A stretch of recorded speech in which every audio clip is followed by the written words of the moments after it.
Guy Réteuret, vous êtes un homme de théâtre, un homme de dialogue, un créateur amoureux, mais qui, en certaines circonstances, peut être meurtri. On a failli vous enlever le théâtre de l'Est parisien que vous avez inventé, et je le sais, vous avez été meurtri. Alors on peut se demander s'il faut, à ce point, être attaché aux choses de la vie. Oui, attaché aux choses de la vie qui font partie de votre vie, qui sont intimement liées à ce que vous êtes vous-même. Le TEP, comme vous l'avez dit, c'est une chose que j'ai inventée, à laquelle je tiens, je me vois très bien un jour partant du TEP ou sortant du TEP, mais je pense que, étant donné que il est tellement lié à moi, je crois qu'on peut le déchirer autrement, enfin me le retirer sans me déchirer de cette manière et avec douceur et peut-être même moins brutalement et surtout d'une manière moins bizarre et moins cavalière. Mais je crois que dans cette chose-là, il y a eu beaucoup de gens d'égarés, de trompés, de mal informés. Je crois que c'est une décision qui a été prise, comme il a été dit d'ailleurs, je crois, dans ce studio, un peu hâtivement, un peu rapidement, et peut-être en manquant d'informations. Et puis, je crois que la décision est en train de se rapporter, donc je crois que c'est rendre beaucoup d'hommage à celui qui avait cru devoir prendre cette décision et qui la rapporte après s'être rendu compte qu'en effet, elle est peut-être un peu hâtive et peut-être aussi pas injuste, mais un peu anormale, en tout cas, surtout dans la manière. Il n'est pas inutile de préciser les choses. Le théâtre de l'Est parisien, le TEP, est installé dans le 20e arrondissement. À un certain moment, dans le cadre d'une réforme qu'on appelait celle de la mobilité, Michel Guy a pensé vous l'enlever pour vous confier sans doute autre chose. À ce moment-là, Marcel Maréchal a dit oui, et Marcel Maréchal, à ce même micro, à cette même place, là où vous êtes vous, Guy Réteuret, a dit combien il avait été ennuyé par la suite, donc nous n'y revenons pas. Nous allons parler du théâtre avec vous, Guy Réteuret. Et le théâtre, c'est vrai, vit, bouge, éclate, crie, pleure parfois. Et j'arrive de Cannes, j'étais hier au festival, j'ai vu ce qu'était le cinéma. On peut se demander s'il ne serait pas possible d'inventer, encore une invention, un festival du théâtre. Vous allez me dire, il y a Nancy, il y a d'autres festivals. Oui, un festival du théâtre, mais je crois qu'il y a un festival permanent du théâtre depuis quelques années en Disons France. Une fête alors. Oui, parce que le théâtre en France, depuis quelques années, je le trouve extrêmement vivant. Je le trouve extrêmement vivant, c'est-à-dire qu'il y a un nombre de jeunes compagnies qui, sans moyens, arrivent à créer des spectacles et des fêtes extraordinaires. Et je crois que la grande fête du théâtre actuellement, enfin il y en a deux, une à laquelle je suis très attaché parce qu'elle a bercé mon adolescence et qu'elle a montré la voie que j'ai suivie. Vous allez me parler d'Avignon. C'est Avignon, et puis est très lié au nom de Villard, qui est l'homme à qui je dois d'avoir choisi le théâtre que je fais. Et puis Nancy, qui est une grande fête théâtrale extraordinaire que j'ai connue quand Lang en était encore directeur, et c'était merveilleux, et je crois, d'après les échos que j'en ai par la presse, que c'est de nouveau encore une grande fête. Alors inventer une autre fête théâtrale, pourquoi pas, mais je crois que la plus grande des fêtes, qui pourrait être celle des jeunes animateurs, je crois que ce serait peut-être d'essayer quand même de leur donner les moyens de s'exprimer, enfin des moyens beaucoup plus importants, parce qu'il y en a, je pense notamment au Théâtre du Soleil, qui sont la descendance directe, je crois, du théâtre populaire, du véritable théâtre populaire dont avaient rêvé Villard et Romain Rolland, s'expriment à la cartoucherie de Vincennes sans beaucoup de moyens, et que ce serait une véritable fête, je crois, pour de nombreux animateurs si on leur donnait les moyens de s'exprimer comme ils ont droit de devoir s'exprimer. Peut-on inventer, créer un marché du théâtre comme il y a un marché du cinéma? Pourrait-on vendre des pièces pour aider justement ces jeunes compagnies, pour aider ces gens de théâtre qui, la plupart du temps, vous êtes devenus un établissement public, un théâtre national, mais il y en a d'autres qui se cherchent, qui n'ont pas de subvention et qui ont des difficultés. Oui, un marché du théâtre, moi je ne crois pas, enfin c'est un mot qui ne me convient pas, qui ne va pas du tout avec mon tempérament ni avec mon choix. Peut-être que ça peut exister, un marché du théâtre dans la tête de quelqu'un. Je sais qu'il y a même des directeurs de théâtre qui font des études de marché avant de programmer leurs années et leurs saisons, et pourquoi pas. Moi, je ne procède pas de cette manière, étant donné que je suis finalement un peu seul, je suis un homme seul avec mes comédiens et mon équipe et mes techniciens qui parlent aux autres. Et jamais enfin en espérant, bien entendu, en souhaitant qu'ils m'entendent, en souhaitant qu'un dialogue se noue, mais jamais en allant dans leur direction, en leur parlant de ce qu'ils souhaiteraient que je leur parle. Alors, je ne sais pas, moi, s'il peut exister un marché du théâtre. Je ne pense pas, en tout cas. Je crois que le théâtre doit rester un art artisanal, que le cinéma ne peut rester, parce que quand le cinéma, quand le film est tourné, quand le film est sur un écran, ou quand il sort du studio ou de la salle de montage, c'est un produit, et un produit fini. Or, le théâtre, c'est pas un produit fini, ça n'est jamais un produit fini. Je pense que ce soir, Androclès et le Lion que nous jouons actuellement ne sera pas exactement le même spectacle qu'hier. Et que parler de pièces dans le marché du théâtre, c'est parler que d'une seule chose qui fait le théâtre. Parce que je crois que le théâtre commence à partir du moment où l'œuvre écrite par le poète sort de son manuscrit pour aller sur un plateau entre les mains de comédiens, et à partir du moment aussi où en face il y a le public. Et un public qui est aussi vivant que ceux qui sont sur le plateau. Et c'est là la différence, je crois, entre le cinéma et le théâtre. Et moi, je crois, enfin, peut-être que je me trompe, mais enfin, je l'affirme, que le théâtre doit rester un art artisanal. Donc, ce qui ne veut pas dire que c'est un art qui doit se passer de moyens, qu'on ne doit pas donner des moyens aux gens pour réaliser et se livrer à leur artisanat. Vous estimez donc le mot marché abîme l'expression artistique? Oh, je ne sais pas s'il abîme l'expression artistique. Il y a un marché sans doute de la probable. peinture, il y a de très belles toiles. Mais enfin, moi, je ne crois pas à un marché du théâtre. Êtes-vous sensible au jeu de certains acteurs qui se réunissent dans des petites villes de province pour monter une fois l'un ou deux fois une pièce de théâtre? Oui, moi je crois que ils sont médecins, ils sont garagistes, ils sont charcutiers. C'est une grande fête, et ça c'est une grande fête. Et je crois. Et on la voit partout cette fête. Oui, et il ne faudrait pas que le théâtre professionnel perde cet aspect spontané et provisoire. Malheureusement, et il faut bien se défendre, mais parfois on peut regretter que des artistes professionnels s'installent un petit peu dans disons pas un confort, mais une habitude de jouer tous les soirs, une habitude de ne pas répéter plus de 4 heures par jour. Je crois qu'à partir du moment où on commence à travailler, il faut le faire avec amour et spontanément, aussi qu'on soit professionnel ou amateur. Et je crois que le théâtre amateur, mais vous savez, le théâtre amateur, celui qu'on appelait autrefois le théâtre amateur, maintenant on l'appelle le jeune théâtre. Le jeune théâtre. Et très souvent, ces jeunes gens que l'on voit sur des plateaux, je ne pense pas à ceux qui sont médecins ou avocats et qui se réunissent pour donner une seule représentation, mais je pense même à d'autres qui vivent de balayer un hall ou de vendre des journaux. Ce que vous avez fait au départ. Ce que j'ai fait au départ présente actuellement, je crois, le théâtre le plus vivant qui existe en France. Et ça s'appelle maintenant le jeune théâtre. Mais ils sont amateurs. D'ailleurs, il y a beaucoup de comédiens qui sont amateurs parce que tous les comédiens ne vivent pas de leur métier. Et moi, il y a très peu de temps que je ne fais que ce métier-là. Mais vous, Guy Crétoré, vous êtes devenu, par la force des choses, un acteur professionnel. Alors, en êtes-vous changé ? Moi, non, mais c'est différent. Je ne peux pas avoir... Parce que vous avez condamné à l'instant ce que vous êtes devenu. Oui, mais je ne peux pas... Non, pas exactement, parce que moi, je ne peux pas avoir la même approche que des comédiens que je rencontre et qui viennent de temps en temps dans mon théâtre.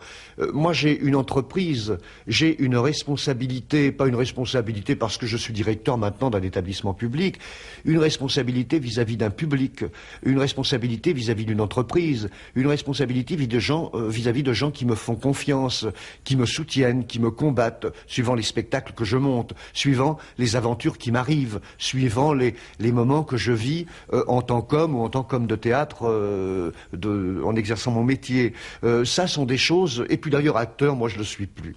Il y a très longtemps que je n'ai pas joué la comédie, parce que je crois que quand on est le patron d'une entreprise comme la mienne, quand on est le leader d'une compagnie de comédiens, je crois qu'il faut être le meilleur.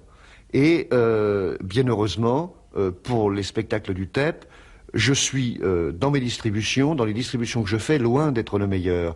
Alors je me tais, et bien entendu, si un jour je n'arrivais pas à distribuer convenablement une pièce et que j'estime que c'est moi le meilleur, je me redistribuerai de nouveau, mais je ne crois pas que ça arrivera, et pour l'instant, je n'en ai pas du tout l'intention. Mais Guy Rétoré, en ce moment, un homme de théâtre comme vous est obligatoirement un artiste. Un acteur, un metteur en scène, un gestionnaire, un administrateur, on finit par oublier qu'il est un artiste seulement. Oui, mais moi je suis devenu directeur par accident. Je suis avant tout un metteur en scène et je suis resté un metteur en scène. D'ailleurs, je fais même des mises en scène en dehors de ma maison. Je suis resté un metteur en scène et j'ai des collaborateurs qui sont des administratifs, qui sont des administrateurs, qui sont des gestionnaires, qui me rendent des comptes, qui m'expliquent pourquoi je dois là ne pas dépenser cette somme que je voulais dépenser, pourquoi je dois donner telle signature sur telle pièce administrative. Ce sont des gens en qui j'ai très confiance, avec qui nous nous rencontrons toutes les semaines dans les bureaux du TEP et avec qui nous discutons de la marche de la maison. Je suis donc informé de ce qui s'y passe, mais très souvent, sur le plan administratif, pour des décisions, je m'efface parfois devant la compétence de gens qui sont, eux, des spécialistes de l'administration et de la gestion d'une maison. Vous ne seriez pas à votre aise dans une ambiance comme celle de Cannes, qui est véritablement la foire du film? Je ne connais pas du tout l'ambiance de Cannes. Mais vous n'avez pas envie de la connaître? Non, je suis pas très séduit par ce genre de vie. D'autre part, là, je viens encore de traverser Paris et c'est vraiment invraisemblable. Si je devais vivre dans Paris, je crois que je pourrais pas et que là, je demanderais à partir dans une ville de province, essayer de recréer la même chose qu'à Ménilmontant, mais où je suis sûr que dans aucune ville de province, je ne pourrais recréer ce que j'ai créé à Ménilmontant, parce qu'à Ménilmontant, je suis né de là, c'est-à-dire que je suis ce sont vos racines, c'est votre famille. Mes racines et ce sont les miens, je joue devant les miens et pour les miens. Donc si j'étais dans une ville de province, je ne serais jamais qu'un directeur nommé dans une ville de province. Et là, avec beaucoup de sérénité, je pourrais en accepter d'ailleurs toutes les fantaisies. Enfin, parti de Ménilmontant, vous êtes allé à Paris, là, tout à l'heure, oui. Et on a l'impression que vous êtes allé au bout du monde. Oui, je suis allé au bout du monde. D'abord, je suis allé dans une autre vie, dans une vie que j'ai quittée tout en étant à Ménilmontant, mais enfin jeune comédien. Quand je me préparais à faire ce métier, je crois la chose qui a beaucoup pesé dans ma décision de me retirer à Ménilmontant et de faire ce que je voulais, là où je voulais, comme je le voulais, c'est le climat parisien qui m'est difficile de supporter parce que d'abord je suis, et ceux qui me connaissent le savent, je suis assez sauvage, assez timide, pas tellement à l'aise, je serais pas tellement à l'aise à Cannes, pas plus d'ailleurs que devant un micro, et je sens là que c'est pas mon métier. Mais la timidité vous aide peut-être dans votre travail. Elle m'aide parce que je crois que je me libère très bien en répétition avec mes comédiens et avec les miens, avec ceux avec qui je suis très à l'aise et avec qui je me livre totalement. Et je crois que si je n'avais pas cette retenue bien involontaire, hélas, dans ce monde que vous avez évoqué, il me semble que je n'aurais peut-être pas toute cette générosité à ce moment-là où j'en ai vraiment besoin pour mon travail, pour moi, pour ce que j'aime le plus. Non, je parlais du cinéma parce qu'il y a quand même un fossé qui sépare et le cinéma et le théâtre. Oui. Pour des gens de votre qualité, il y en a d'autres, au contraire, qui font du cinéma et qui vont au théâtre, ou qui, venant du théâtre, font des cachets au cinéma. Oui, vous parlez des comédiens ou vous parlez des metteurs en scène? Je parle des comédiens et des metteurs en scène, que vous connaissez comme moi. Je ne sais pas si vous faites allusion à ma dernière prestation cinématographique que j'ai faite.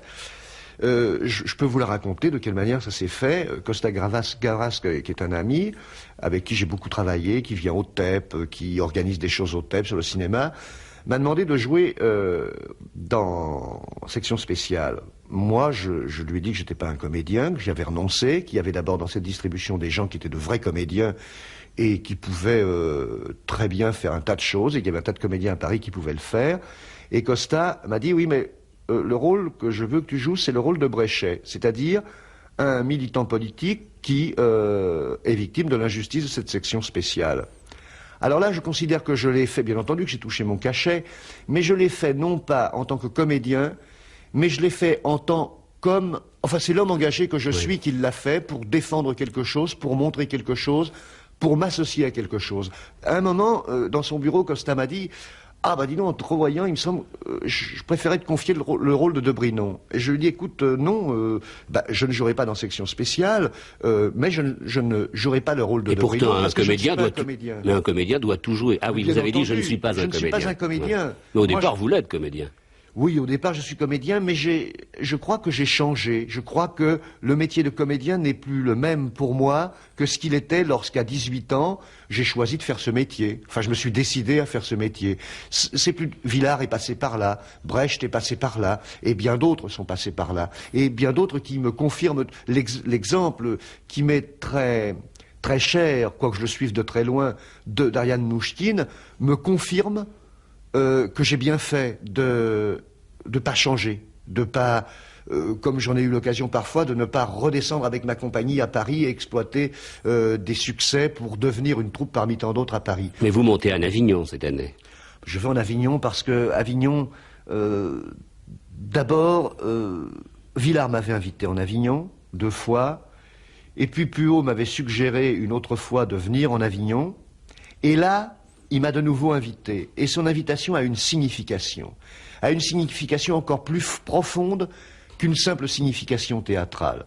Et je crois que la signification qu'il a donnée à ce geste, c'est en ça qu'il est vraiment le fils spirituel de Villard, c'est que Villard aurait fait exactement la même chose, et que je n'aurais pas dit non à Villard, que je n'ai pas à dire non à Puot, et puis Avignon pour moi, je vous l'ai dit tout à l'heure... C'est le commencement. C'est le commencement, c'est là... C'est Avignon et Chaillot qui sont, et l'homme qui était à la tête de ça, qui ont été pour moi les orienteurs. Enfin, mais c'est le couronnement du théâtre de l'Est parisien, Avignon? Non, c'est pas le couronnement du théâtre de l'Est parisien, parce que je crois que le couronnement, ça veut dire être arrivé. Or, quand on est arrivé, il faut descendre, et j'ai pas du tout envie de descendre. Alors, on se blesse parfois. Oui, et puis je veux pas descendre, parce que descendre, ça c'est l'orgueil. Alors, moi, je veux mais descendre, on descend. Quand le métro est arrivé, on en descend. C'est-à-dire qu'on a fini le voyage, et que moi, je ne considère pas que j'ai fini le voyage. Avignon, c'est pas un couronnement, c'est un événement très important dans la vie du TEP. On nous a réinvités, on l'accepte parce que là, ça a une grande signification. Maintenant qu'on y a mis le pied, on ne demandera pas mieux que d'y retourner. On continuera peut-être à y aller. On n'ira peut-être plus. On fera d'autres choses au TEP. On continue. On travaille. Le prochain spectacle, ce sera une autre aventure. Chaque spectacle est une recherche, est une aventure. Et c'est ça de merveilleux. Il n'y a jamais, je crois, un couronnement. Est-ce que le prix de la mise en scène est un couronnement? Est-ce que le prix des jeunes compagnies est un couronnement? Est-ce que le fait d'être un établissement public est un couronnement? Non, c'est une démarche. Et puis les choses continuent. Et puis je crois que le couronnement, c'est aussi la fin et c'est en même temps la mort. Et si le couronnement était un échec pour la simplicité, la modestie de quelqu'un? Non, parce qu'on n'est pas simple et on n'est pas modeste quand on fait ce métier. Je suis pas du tout modeste. Je crois que j'aime bien les spectacles que je monte. Je m'y attache beaucoup. Ce qui peut être un échec, ce serait que ce que l'on pourrait considérer comme un couronnement soit un échec parce qu'il nous priverait du contact direct que nous avons avec l'élément essentiel d'un spectacle qui est le public. À partir du moment où où un couronnement risquerait de nous couper de ce public, alors là, on pourrait considérer que c'est un échec. Mais je crois qu'il faut accepter certains événements et refuser la couronne. Guy Rétorian joue partout en ce moment. On joue dans les cafés, dans les caves, dans les garages, dans les maisons des jeunes. N'est-ce pas un peu la dispersion? Ou au contraire, est-ce la fête dont nous parlions tout à l'heure? Moi, je crois que c'est la fête, parce que, bien entendu, que dans tout ça, il n'y a pas toujours des réussites. Il n'y a d'ailleurs pas toujours des réussites au TEP, et il n'y a pas toujours des réussites même dans le plus grand théâtre qui donne le plus régulièrement des spectacles réussis. C'est une aventure, nous l'avons dit, à chaque fois on la court, et parfois elle n'est pas réussie. Moi, je crois que plus il y en aura, c'est, je crois, la seule chose, l'art est la seule chose qui ne se fasse pas concurrence. Les gens qui pratiquent des disciplines artistiques ne se font pas concurrence. Je crois au contraire qu'ils créent un intérêt. Je crois qu'il est important qu'il se passe telle chose dans tel bistrot de Montreuil ou dans telle maison de jeunes de Bagnolet, parce que là, c'est en quelque sorte des ambassadeurs, pour ne parler que de mon théâtre, de notre théâtre et du théâtre en général. Parce que finalement, ce qui fait, enfin une des choses, qui fait que enfin, la réussite en direction du théâtre, du public populaire n'est pas ce que l'on pourrait souhaiter. C'est qu'aussi, avant tout, c'est un manque d'information et un manque d'éducation. Et comment voulez-vous que les gens connaissent le théâtre s'ils ne l'ont jamais vu, ou s'ils ne l'ont vu qu'à travers des choses qu'on leur a dit être du théâtre, alors que c'est une autre discipline et que ça n'est pas du théâtre. On peut considérer que dans votre théâtre, vous avez fait à peu près 75 créations. Oui, à peu près. À peu près. Oui. Donc vous avez reçu 1 800 000 spectateurs. Oui, oui. Est-ce vraiment le maximum de ce que l'on peut recevoir? Non, je crois qu'il y a bien entendu un moment où il y a saturation, mais non, c'est pas le maximum de ce que l'on peut recevoir, mais faudrait-il peut-être aussi changer les rapports entre le public et l'art en général, et le théâtre en particulier, puisque nous sommes là pour parler de théâtre. Je crois qu'il y a des problèmes fondamentaux qui, en dehors des problèmes d'argent, et ils sont réels, quand on prend l'exemple d'un théâtre comme Aubervilliers. Aubervilliers joue Auguste. Ça marche comme ci, comme ça. Aubervilliers fait une semaine gratuite. On fait la queue devant le théâtre. Donc qu'on ne dise pas que le problème du prix des places n'est pas quand même une chose qui existe et une barrière. Mais il y a d'autres barrières. Il y a la barrière de l'éducation. À l'école, aux jeunes, aux élèves, on leur parle de littérature. On leur parle de Racine en tant que littérateur. On leur parle de Molière en tant qu'homme de lettres, mais pas en tant qu'homme de théâtre, puisque comme nous l'avons dit tout à l'heure, le théâtre commence à partir du moment où on sort du manuscrit. Donc il y a un problème d'éducation. Et ce que je ne comprends pas, c'est qu'il y a de l'éducation physique et qu'il n'y a pas de l'éducation artistique. Disons artistique pour employer un mot très large, dans lequel d'ailleurs il y aurait une éducation théâtrale. Et je crois qu'il suffirait d'en parler. Il est vrai que depuis quelques années, parce que nous l'avons gagné en nous battant, l'école nous est ouverte, et que nous pénétrons dans l'école et que nous pouvons parler théâtre avec des élèves de CEG, même de lycée ou de CES. Ce qui est très intéressant, parce que lorsque nous avons commencé ça il y a 10 ans, 5 ans après, nous avions notre public, que nous avions donc formé dès l'école, et que nous continuons à former. Mais il faudrait le généraliser. Et puis il y a autre chose, pourquoi le taire? Il y a aussi les heures de travail. Comment peut-on reprocher à un ouvrier de chez Renault qui habite Montreuil de rester dans ses pantoufles le soir devant son poste de télévision ou écouter la radio ou écouter des disques ou même dormir à partir de 10 heures du soir parce que le lendemain matin il faut repartir de bonne heure pour retravailler.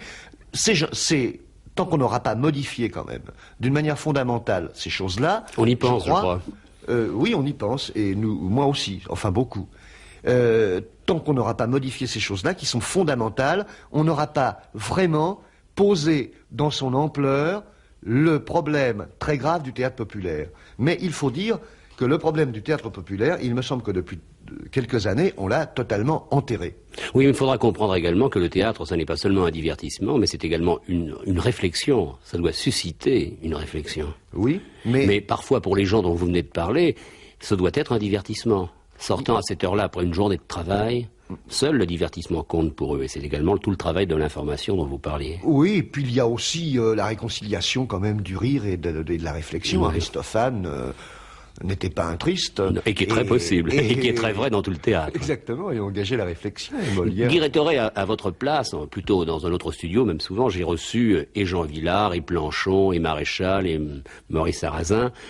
Quelles sont les choses qui vous rapprochent de ces gens-là ou qui vous en éloignent? Bon, il y a Jean Vilar d'abord dans votre vie. Il y a deux choses, je crois, dans votre vie. Jean Vilar pour la mise en scène, et puis le Cid avec Gérard Philippe pour le métier d'acteur.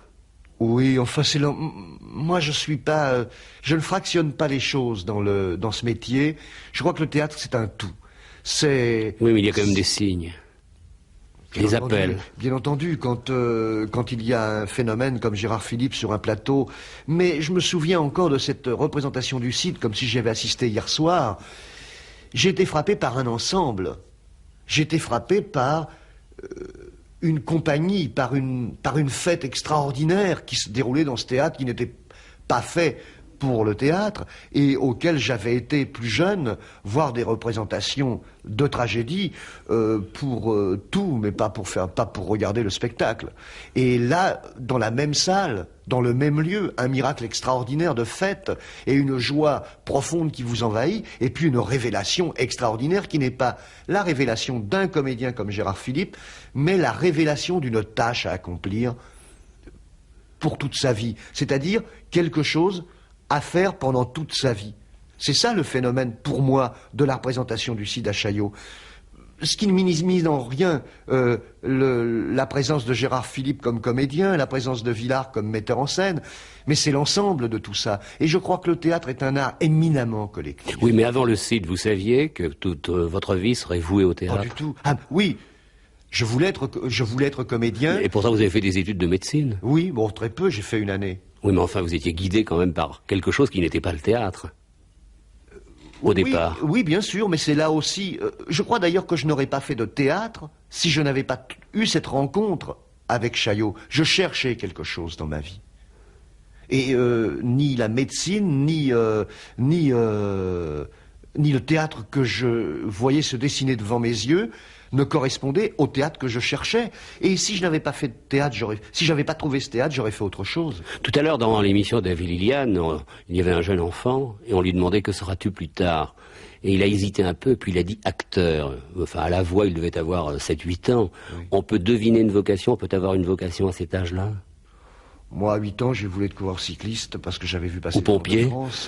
Et puis, je n'ai jamais été coureur cycliste. Je sais pas, peut-être, j'en sais rien, ça dépend des êtres. Mais vous avez des contacts avec les jeunes, mais les très jeunes, les enfants? Car les autres, déjà, ont choisi une voie. Oui, mais pas à ce niveau-là. Et ça ne va pas qu'il faudrait commencer? Mais je ne recherche pas des acteurs. Je recherche des gens qui s'intéressent au théâtre. Et je trouve que c'est très bon, ce théâtre amateur. Parce que dans les pays où on s'intéresse passionnément à la musique, tout le monde est instrumentiste.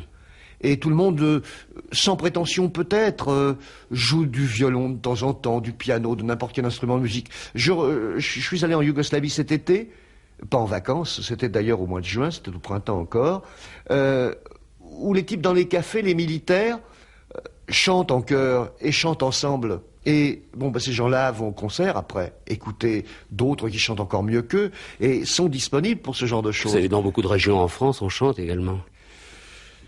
Est-ce qu'on va au concert après? Oh, je ne sais pas si on chante de la même manière. Vous comprenez, moi j'ai vu des gens des militaires, des gens simples, qui se répartissaient, que c'était une chorale, dans plusieurs bistrots différents. Et puis c'était pas une fête, c'était un jour comme un autre, c'était l'après-midi, il y avait des filles avec eux. C'était leur distraction. Et c'est pourquoi je dis c'est très bien qu'on fasse du théâtre et qu'on en fasse beaucoup, parce que là, c'est un moyen d'intéresser les gens au spectacle, aussi bien au théâtre qu'au cinéma, qu'au musical de qualité, pourquoi pas. Et puis, je crois qu'il y a comme ça que les gens s'intéresseront au théâtre, parce qu'eux-mêmes en feront. Le théâtre de l'Est parisien a été au départ une terre d'expérience. On peut dire, Guy Rétoré, que vous avez été d'abord un cobaye, ensuite vous avez été un héros, et vous avez failli être une victime. Alors, quelle position vous pourriez prendre? Le bonheur, c'était lorsque vous étiez un cobaye, c'est-à-dire c'était la recherche. Et vous le serez toute votre vie. C'est vrai, oui. C'est vrai. Mais je crois que je continue, là, à rechercher des choses. Maintenant, depuis quelques années, je peux enfin ne faire que du théâtre. Parce que c'était pas seulement ne faire que du théâtre, que d'implanter Ménilmontant. C'était coller les affiches, balayer la salle, faire l'administration. Aller à la rencontre des hommes. Aller à la rencontre des hommes, trouver des comédiens qui acceptent de travailler sans être payés. Vous recommenceriez? Ah oui. Ah oui, oui. Ça, oui, je recommencerai. Je recommencerai, mais on ne me croirait plus. Parce que maintenant, comment me défaire de ce que je suis? Comment me défaire de ce que l'on croit que je suis? Vous l'avez dit vous-même tout à l'heure, un directeur de théâtre, c'est aussi un administrateur et un gestionnaire. Je ne suis ni l'un ni l'autre de ces deux fonctions-là. Enfin, je ne suis pas compétent. Bon, je suis entouré de gens qui sont compétents et qui le font pour moi. Mais Donc je suis ça, je suis aussi un homme qui est connu, je suis un homme qui a fait des choses. Alors est-ce qu'on croirait vraiment que je peux tout recommencer? Eh bien oui, je peux tout recommencer, puis je voudrais bien pouvoir tout recommencer. Et j'aimerais bien tout recommencer. Mais en tout cas, ce qui est dur aussi, et plus dur encore peut-être, c'est de continuer. Et de continuer de la même manière. De continuer avec... sans sentir qu'autour de soi, les gens... enfin, il y a un phénomène d'érosion. Que sans s'installer, on se blase un peu des choses. Qu'un triomphe procure moins de joie que le triomphe d'avant, qui a procuré moins de joie que le triomphe d'avant celui-là. Que l'échec est moins ressenti profondément. Que les choses, quand on en a besoin, se font pas tout de suite.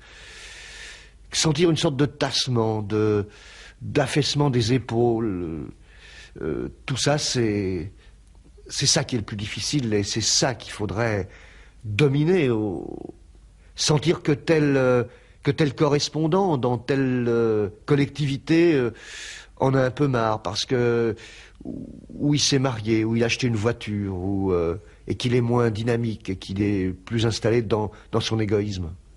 Le confort endort. Vous n'êtes pas endormi. Mais je ne suis pas confortablement installé non plus. Je ne sais pas si vous connaissez le TEP, mais c'est un hangar agricole équipé en théâtre, c'est-à-dire un hangar agricole dans lequel on a mis les sièges et dans lequel on a construit une estrade sans cintre, sans coulisses, sans dessous. Et on a baptisé ça établissement public. C'est assez paradoxal. Enfin, vous appartenez, Guérétory, à un théâtre où l'on est plus homme qu'acteur. Ah oui, je suis certain que... Oui, plus homme qu'acteur, mais est-ce qu'il ne faut pas être aussi profondément homme pour être acteur? Est-ce qu'il ne faut pas être profondément homme pour être, comme disait Villard, régisseur? C'est-à-dire avoir la responsabilité totale d'un spectacle et communiquer aux autres ce que l'on souhaiterait que soit ou ce que devienne le spectacle, convaincre et non pas imposer. Faire que toute une collectivité, à partir d'une semaine, pense comme vous, pense comme vous, et non pas fait comme vous voulez qu'elle fasse, mais agit parce qu'elle pense qu'il faut agir comme ça, parce que vous avez clairement et chaleureusement exposé une thèse, et que cette thèse est adoptée par tout le monde, et tellement adoptée que les autres deviennent un miroir, et que, à partir du moment où les autres existent, on existe de nouveau soi-même, mais plus par rapport à soi-même, mais par rapport aux autres. Et qu'il y a continuellement dans une vie collective, comme doit l'être la vie théâtrale, un échange perpétuel entre les êtres. Et c'est ce qui fait que l'échec, c'est-à-dire quand ce miracle, quand cette situation ne se produit pas, quand on a affaire à la docilité, quand on a affaire à l'acceptation et non pas à la conviction, et que on n'existe pas si les acteurs n'existent pas en face de nous. Moi je dis toujours, moi qui ne le suis plus, le théâtre c'est avant tout l'acteur. Et c'est vrai, je suis complètement dépossédé de mon métier de metteur en scène et de ce que j'ai envie de faire comme metteur en scène si en face l'acteur n'est que docile. Mais si en face de moi l'acteur vit, il est un être nouveau pour moi que je découvre et qui m'envahit d'enthousiasme et qui me fait surenchérir sur ce qu'il fait, qui est peut-être d'ailleurs un surenchérissement sur ce que je lui ai dit au début. Mais moi, je surenchéris sur quoi? Sur les êtres que je rencontre, sur les événements qui se passent, sur les choses qui me marquent. Je crois, Guérétory, qu'il y a deux horizons dans l'univers de l'acteur. Vous connaissez la phrase de Jean-Louis Barrault à Jean Villard, « Ah, si je pouvais mourir, un brigadier à la main », c'est-à-dire mourir sur scène. Et Villard répondait quoi? Il y a quand même autre chose. Il y a la vie. Ouais. C'est cela, je crois. Il a répondu exactement. Tu te rends compte, il m'a dit ça. Tout de même, il y a quand même autre chose, non? Et il parlait de la vie. Vous y pensez parfois? À la vie. Au théâtre? Je pense continuellement au théâtre parce que pour moi, c'est ma vie. Mais ça fait partie de ma vie. C'est-à-dire que je n'emploie pas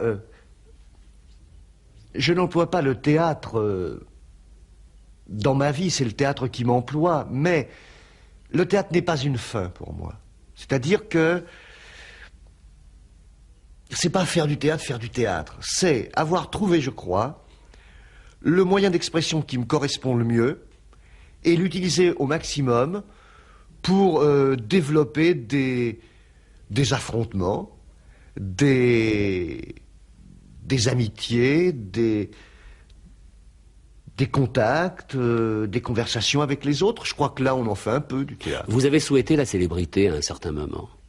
Ah, c'est très curieux ce que vous me dites là, parce que j'ai pensé en venant tout à l'heure que vous me poseriez une question un peu comme celle-là. Et j'ai pensé à la réponse que je ne vais pas faire directement parce que ce serait bête et ce serait pas intéressant. Mais voilà, je vais faire une mise en scène à la Comédie Française. De Monsieur Brecht. Oui.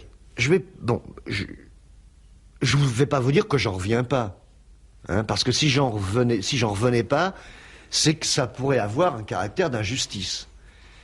Mais quand même, c'est une chose à laquelle j'ai jamais pensé.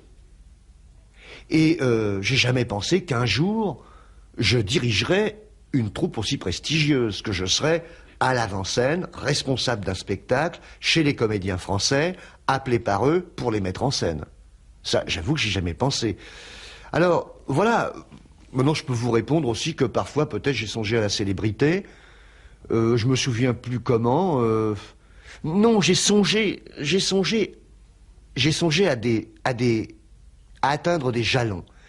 Ma vie est jalonnée d'un certain nombre de choses. Mon premier jalon, ça a été, pour des raisons matérielles, ça a été, si je pouvais obtenir le Grand Prix au concours des jeunes compagnies, ça me ferait 1 million, je pourrais installer un peu mieux la salle dans laquelle je suis pour y donner des spectacles. Bon, voilà. Premier jalon. Premier jalon. Deuxième jalon, ça a été, il faudrait s'installer au cinéma Le Zénith, qui est place Gambetta. Ça a été le deuxième jalon, Malraux nous y a installés.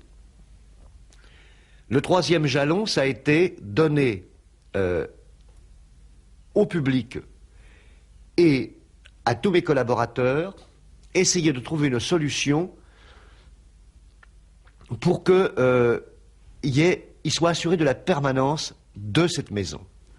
Ce troisième jalon, ça a été, bon, le TEP devenant établissement public. Je crois que c'est une très bonne chose, je crois que c'est une décision très courageuse qui a été prise, je crois que ça a arrangé beaucoup de choses, mais il me semble que maintenant, le quatrième jalon, ça devrait être de trouver une solution plus inventive, plus imaginative, pour que le TEP, tout en le préservant de sa permanence, que ça ne modifie en rien le statut des spectateurs et du personnel, mais qu'il ne soit pas considéré quand même comme un établissement public, comme peut l'être l'opéra, la Comédie Française ou autre.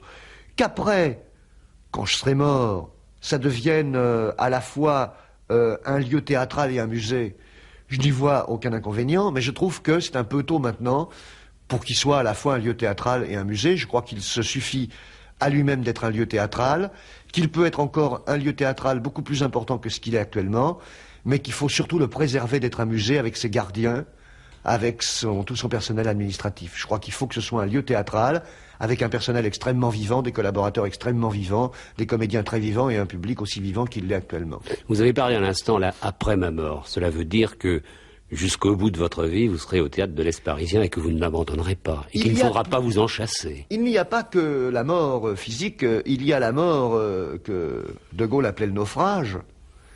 Or, moi, à partir du moment où sera le naufrage, je veux bien partir du TEP. D'ailleurs, à partir du moment où on m'en donnera des raisons, où on aura des raisons de m'enlever du TEP, parce que j'aurai ou mal géré mon entreprise, ou mal animé mon entreprise, ou mal travaillé dans mon entreprise, ou qu'il n'y aura plus personne dans ce théâtre, ou que le public se désintéressera totalement de cette maison. C'est pas le cas, c'est reconnu d'ailleurs que ça n'est pas le cas, donc je reste. Et vous êtes dans la bonne voie d'ailleurs de cette comparaison que le théâtre est un phénomène social, parce que je me suis amusé à regarder la disparition des grandes du théâtre. Lorsqu'on dit « je me suis amusé », ça n'est pas péjoratif, parce qu'on s'amuse avec ces grands-là, même lorsqu'ils sont morts.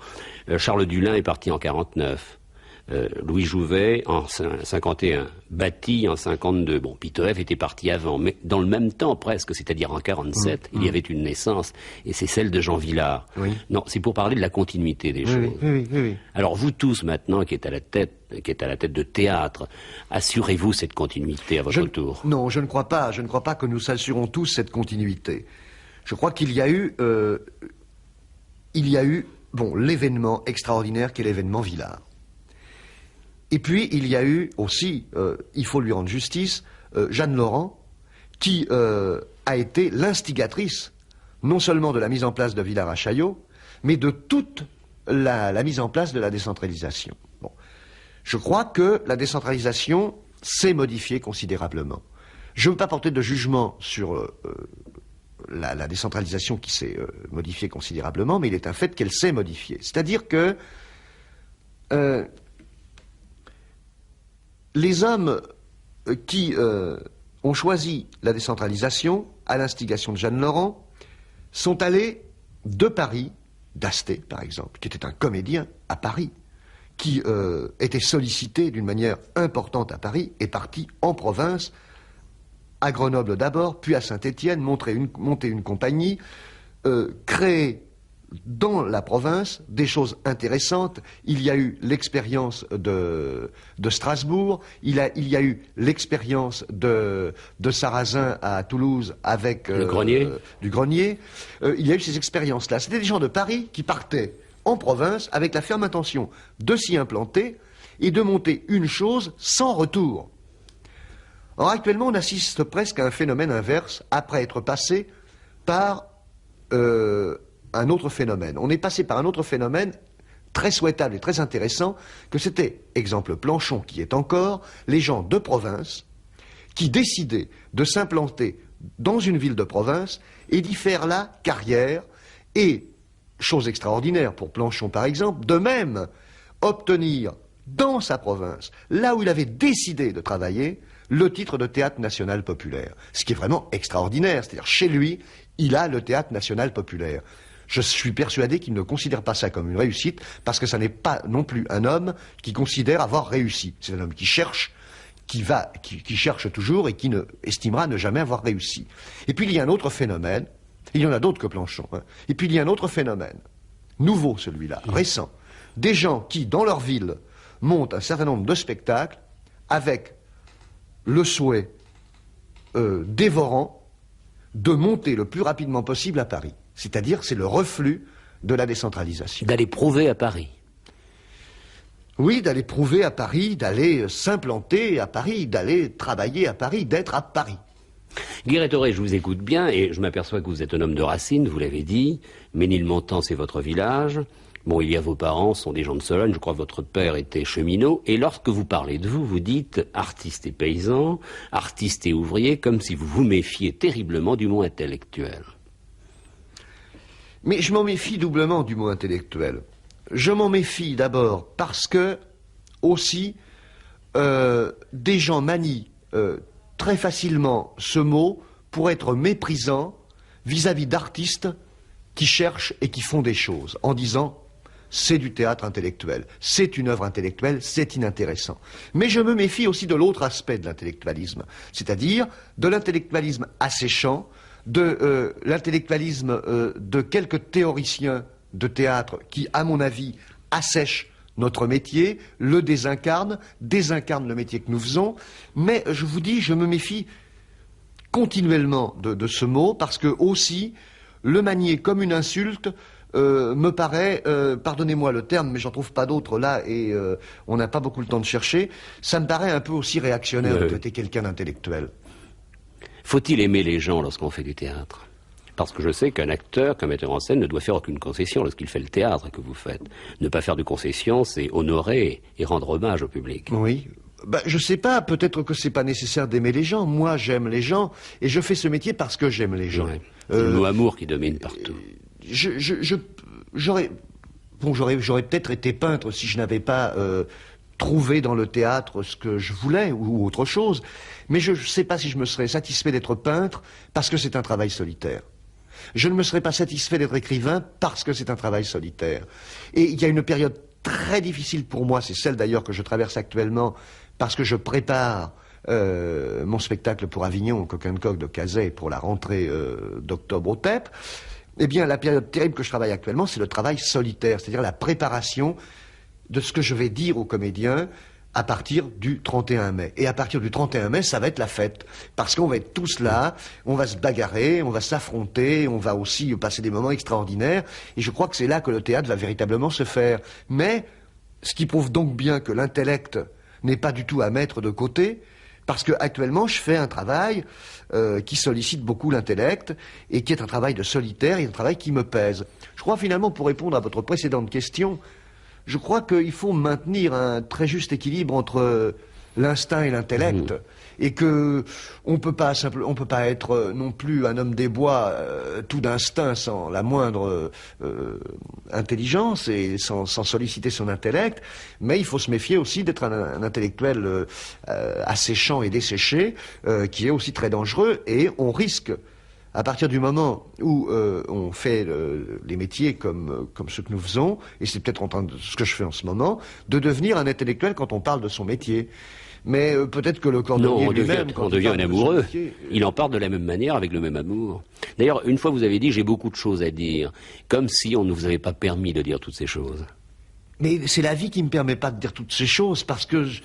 Bon, j'arrive quand même à un moment où j'ai encore un tas de choses à dire et que je suis paniqué de voir le peu de temps qui me reste pour dire tout ce que j'ai à dire.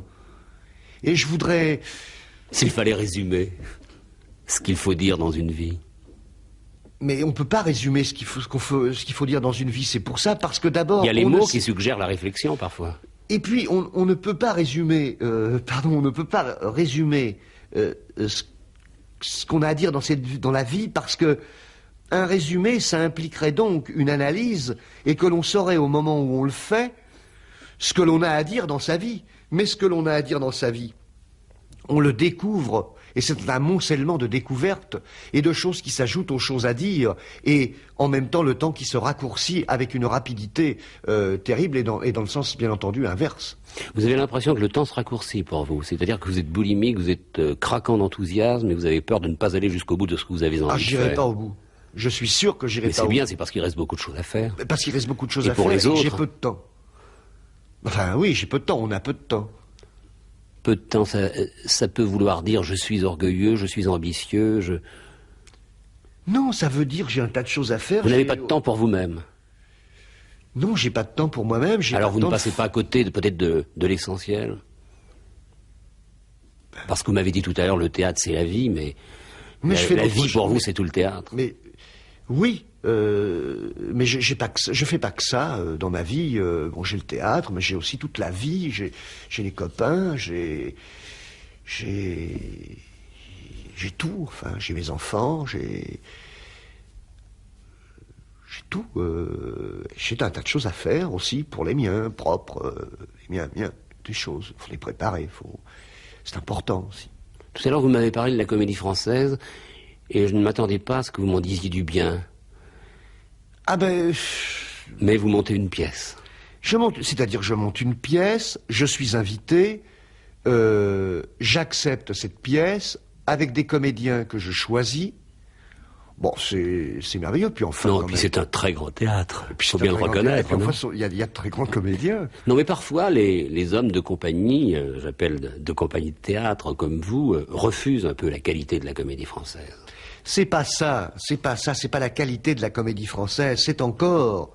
Et alors là, il faudrait que Pierre Dux soit là, parce que... Ah, mais un jour, si vous voulez, on pourra faire quelque chose avec lui. Ah, très volontiers. C'est le phénomène d'érosion qui est, vous le voyez, la chose qui me panique le plus, le phénomène d'érosion qui s'abat sur toute entreprise. Et la comédie française a beaucoup plus de chances d'être victime de ce phénomène qu'une jeune compagnie qui démarre. Et le problème, c'est de maintenir l'enthousiasme. Et il faut avouer que c'est un peu sinusoïdal. Ça n'est pas tout le temps la grande comédie française. Ça n'est pas toujours non plus tel grand théâtre. Villard aussi s'est trompé. Tout le monde se trompe. Tout le monde se trompe. il est certain que bon, il y a des spectacles à la Comédie Française qui ne me séduisent pas. Il y en a d'autres qui me plaisent. Mais Pierre Duc c'est parfois froissé justement par l'attitude qu'ont certains metteurs en scène, certains directeurs. Pierre Duc, c'est comme tous les responsables d'entreprises comme celle-là, c'est-à-dire artistiques. Ils sont froissés. Comme moi je suis froissé si on ne dit pas que le TEP est le plus grand théâtre du monde et que c'est pas là qu'il se passe les choses les plus intéressantes. Et puis c'est tout à fait normal, c'est parce qu'il aime sa maison comme j'aime ma maison et que la moindre réticence sur notre travail nous blesse. Si on dit devant un metteur en scène, j'ai vu tel spectacle d'un tel, il est merveilleux,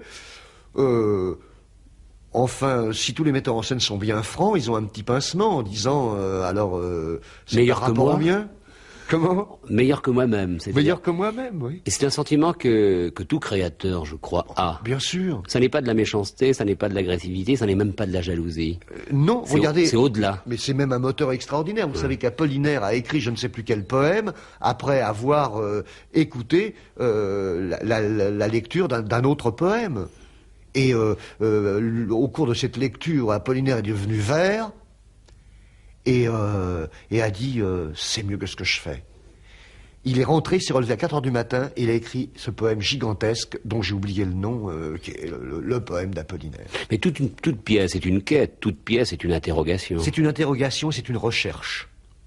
Alors, il y a bien opposé à ça, disons pas que c'est un théâtre de recherche, mais toute œuvre est une recherche. Toute mise en scène d'une œuvre est une recherche. Alors, il y a bien entendu la recherche en laboratoire, et puis la recherche d'une œuvre pour qu'elle devienne une œuvre de notre temps. Le travail que certains font sur le classique pour que le classique ait une résonance contemporaine. Parce que si Molière écrivait le Tartuffe à notre époque, eh bien, il l'écrirait d'une manière différente. Donc, il est important que le metteur en scène soit le médiateur entre cet auteur classique qu'est Molière et qui écrit Tartuffe à une certaine époque, mais pour que ce médiateur puisse faire passer tous les siècles à cette œuvre et que cette œuvre arrive dans notre siècle, devant des gens du XXe siècle, avec des résonances du XXe siècle. Nous disions à l'instant que toute pièce était une interrogation. Sans doute, Guy Rétoré, vous êtes posé beaucoup de questions. Il y en a beaucoup, en revanche, auxquelles vous n'avez pas répondu. Des questions? Bien sûr, oui, bien entendu, il y a un tas de questions auxquelles je n'ai pas répondu. Il y a un disque également que vous voulu écouter. Je ne sais plus lequel. Ah, c'est l'opéra de Katsu. L'opéra de Katsu, on a fait partir l'indicatif, mais je voudrais savoir si le disque, l'opéra de Katsu est sur le plateau. Juste 30 secondes pour faire plaisir à Guy Rétoré. Merci.